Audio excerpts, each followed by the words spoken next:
Muy buenas tardes, queridos amigos. Bienvenidos a Vladimir a la Una. Hoy tenemos como invitado al exministro de Finanzas, Rodrigo Cabeza, profesor de la Universidad del Zulia, durante muchos años economista de profesión y con quien queremos evaluar pues la situación económica del país, a quien le damos la bienvenida. Rodrigo, gracias por venir al programa, tiempo sin verte y sin conversar contigo.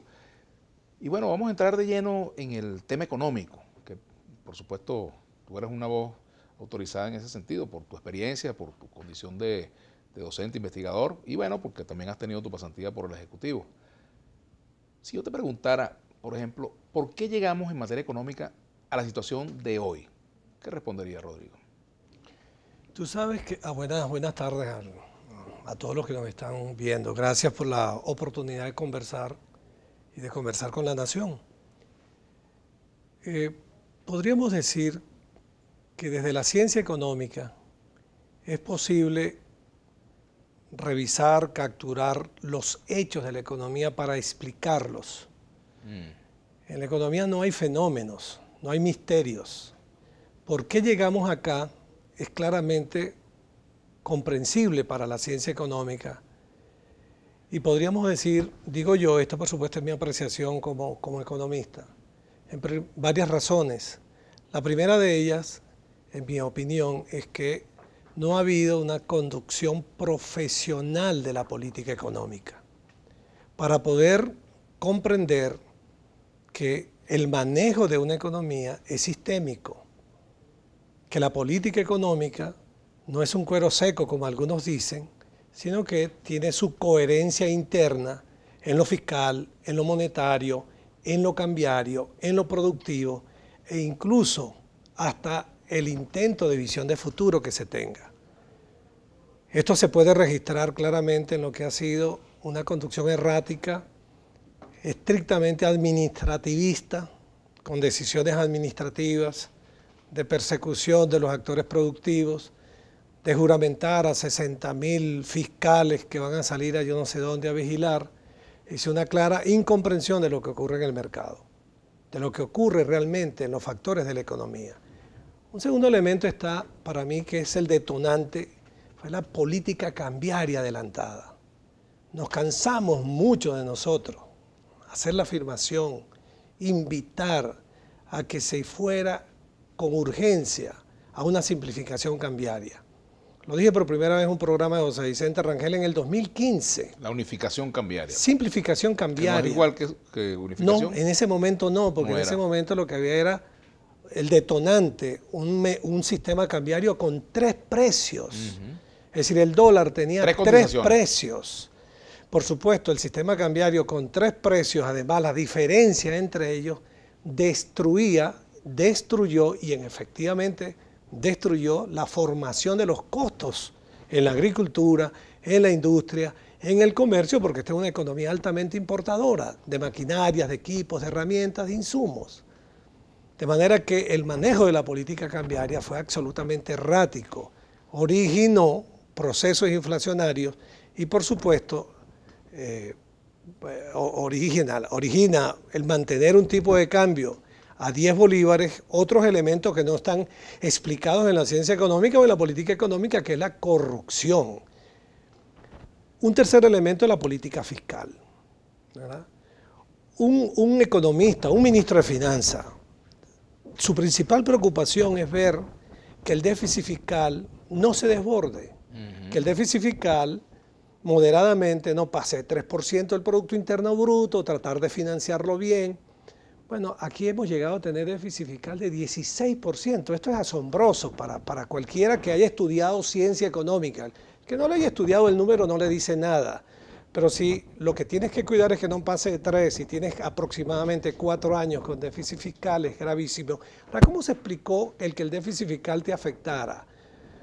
Porque tenías que hacer el programa de estabilización y de ajuste, sino que recurriste, no lo hiciste porque eso es neoliberalismo, porque eso es imperialismo, porque eso es cualquier cosa, cualquier bagatela de esta que inventaron, y se fueron a la solución fácil, que era emitir dinero de la nada desde el Banco Central de Venezuela. Pero eso tiene un origen, Rodrigo, y es justo irnos atrás un poco.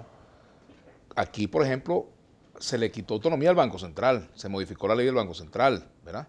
Por ejemplo, aquí PDVSA pasó los ingresos petroleros, los pasó al Banco Central, daba parte de esos ingresos, o casi todo, para que el Banco Central los administrara. Y aquí hubo, y no en este gobierno, en el mandato de Chávez hubo decisiones que fueron precisamente contra la disciplina fiscal. Yo recuerdo aquello, ¿cuánto tenemos el colchón, por ejemplo? No, yo fui ministro de Finanzas. Cuando terminamos el mandato y luego los años siguientes, el déficit fiscal se mantuvo en torno a 3%. En mi caso lo mantuvimos 2.7%. Durante el periodo del presidente Hugo Chávez no se utilizó la emisión de dinero inorgánico. Eso no es cierto. El que lo diga no está diciendo la verdad. Hubo una modificación de la ley de Banco Central de Venezuela en el 2005 para crear el Fonden. Y se creó un mecanismo que tiene, la economía mundial lo inventó, el del nivel adecuado de reserva, para pasar reservas excedentarias al Fonden con planes de inversión. ¿Pero se le quitó o no se le quitó autonomía al Banco Central en su decisión? No, la ley del Banco Central dice que es autónomo. Pero no la basta Constitución eso. Lo dice. Lo que necesitamos desde el Banco Central es que cumpla sus funciones. La principal función del Banco Central es la estabilización de los precios.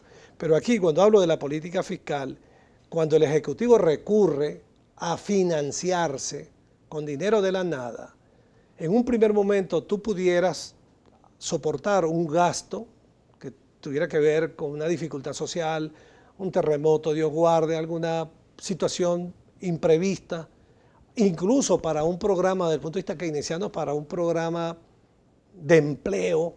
Dice, mira, necesitamos unos bolívares, créalos allí, pero va a crecer la economía. Nosotros tenemos un récord Guinness en esta materia.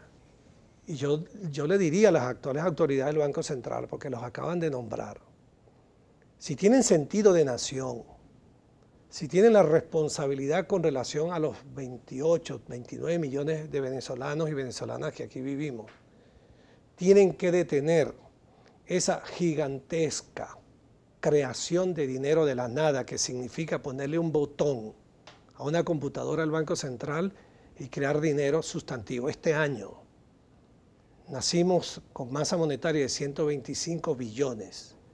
A mediados de abril, mayo, 600 billones, 900 billones. Y hoy en la economía venezolana ya no hablamos de billones en masa monetaria, sino en billardos. Esto nunca, impensable.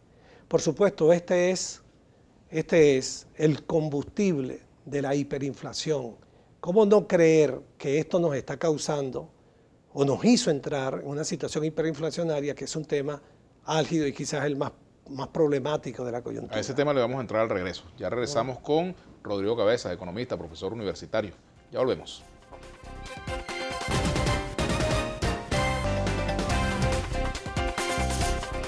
Los invitamos a seguirnos en nuestras redes sociales. En Twitter, @Globovisión. En Instagram, @Globovisión. En Facebook, Globovisión. En Telegram, Globovisión Piso Oficial. Si quieres volver a ver este y todos los programas de Globovisión, visítanos y suscríbete a nuestro canal de YouTube. Soy Globovisión.